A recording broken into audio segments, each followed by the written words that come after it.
Hey there guys, how's it going? Welcome to a video where I'm going to be doing a little bit of a review of the new microphone that I've got, which is the Rode Procaster. There's two versions, the Procaster and the Podcaster, both very similar with one small difference that I'll go into. But I'm also going to talk about microphones in general and what you might be what microphone you might be interested in getting if you're going to do commentary, or even if you're interested in vocal recording, and what the differences are between them, and why I've decided to get this microphone instead of some of the other more popular ones that you see a lot of people buying. So let's switch over to the audio from the Procaster. I've got it on an arm here. Okay, so this is the audio from the Procaster. As you can see, it's obviously a lot better than what you were just listening to, because that was just the camera's microphone. So a little bit about this microphone. It is a dynamic microphone, which differs a lot from a lot of the microphones you might see people buy, like other YouTube people or commentators. What they tend to buy, although not all of them do obviously, is large diaphragm condenser microphones, what they're known as, similar to this beast that I've got here. This is a Rode NT1A, and this is a great microphone. It's similar to, say, a Blue Yeti or Snowball, things like that.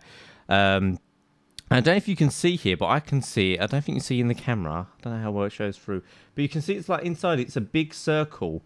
That's what it is. It's a big circle with a membrane on it.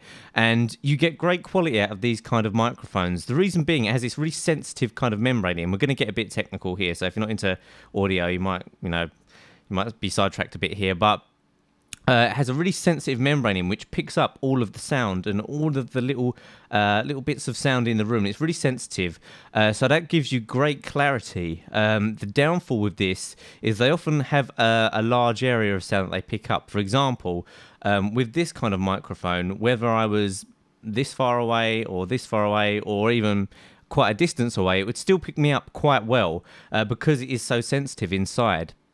And this is a bit of a problem when home recording, because your room isn't normally, or wherever you record, isn't normally acoustically treated. So there's a lot of room noise in general. There's a lot of air in the room. These are normally designed for acoustically treated studios, where there's no reverb, there's no fan noise, there's no outside noise. Like I'm next to a window here, and if I opened that window and I had one of these, you'd be able to hear everything that was going on through the window. So these are good. You do get a nice quality of sound from them, but I've avoided getting one of these. Number one, because I've already kind of got one and I found it not suitable. But a dynamic is different. I will say one thing though, if you are just looking to do commentary, no kind of radio work, and you want something that's all in one, you're not really too much into your microphones, I would still probably go with what I've used for years, which is Triton AX Pro headphones microphone. This microphone is it's just brilliant. It picks up such high quality. It does pick up quite a lot of room noise and little sounds from around the room, but not as much as one of these large diaphragm condensers. So these are really good. And also, if you're doing YouTube videos, you're probably into gaming, so you're gonna use these a lot. The only other problem I found with the Tritons is they're very loose after a while, and they fall off your head very easily. But other than that, they're great and very versatile. They have the USB microphone.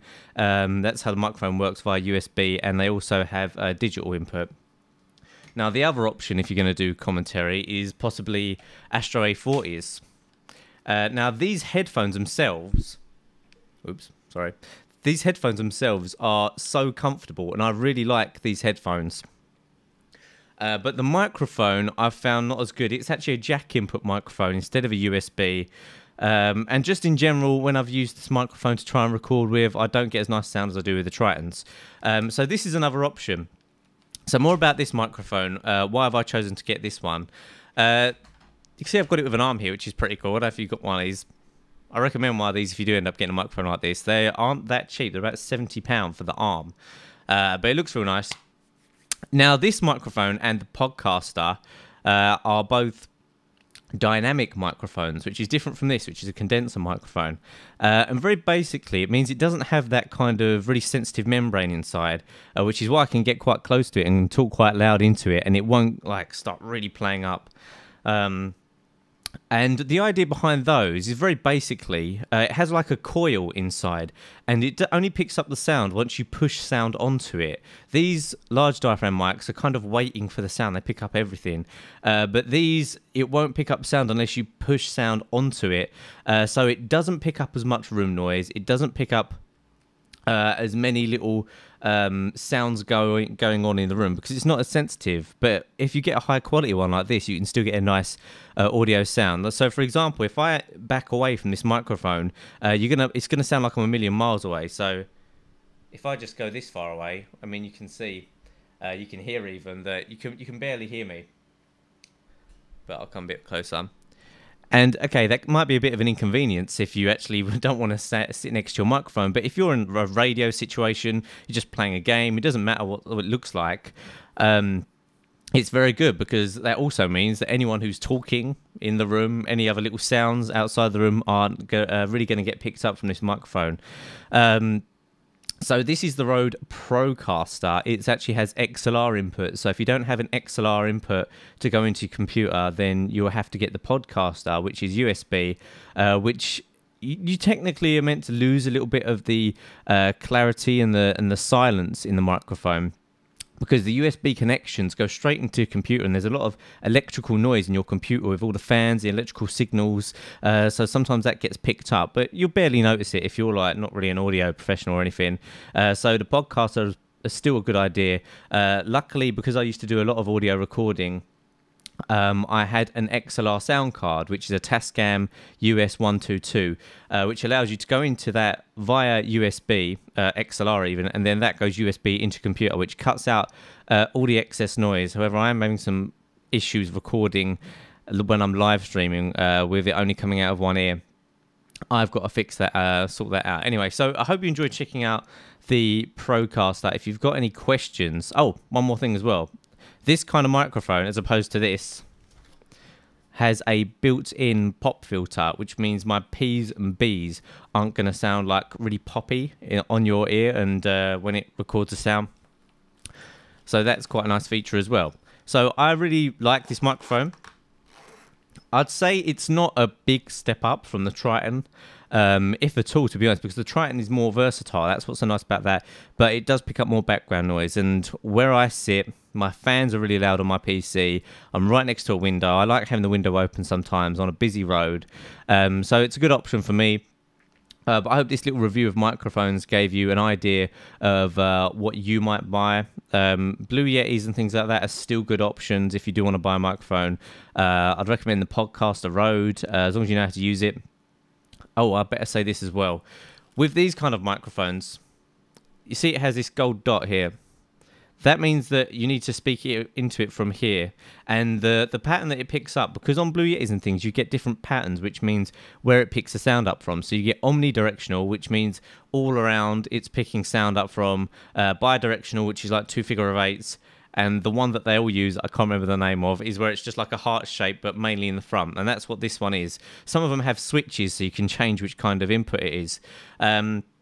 With this microphone at first, because I haven't used a dynamic in ages and ages, I was trying to speak to it from the side because it has one of the gold dots on the side. So I was talking into it like this.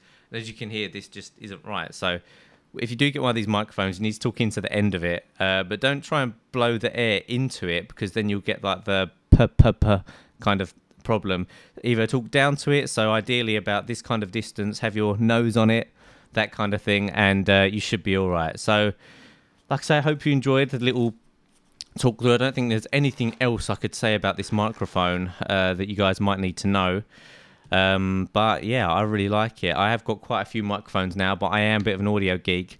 But if you're looking for a microphone to record singing and vocals or rapping, then go for one of these, the large diaphragm condensers, and obviously learn a bit about audio recording will help you no end, because all the music that I did with Ramin and other singers was actually done with one of those Rode microphones. I would never do it with this. It's just, these just aren't built for that kind of recording. You could maybe record an instrument or something with it.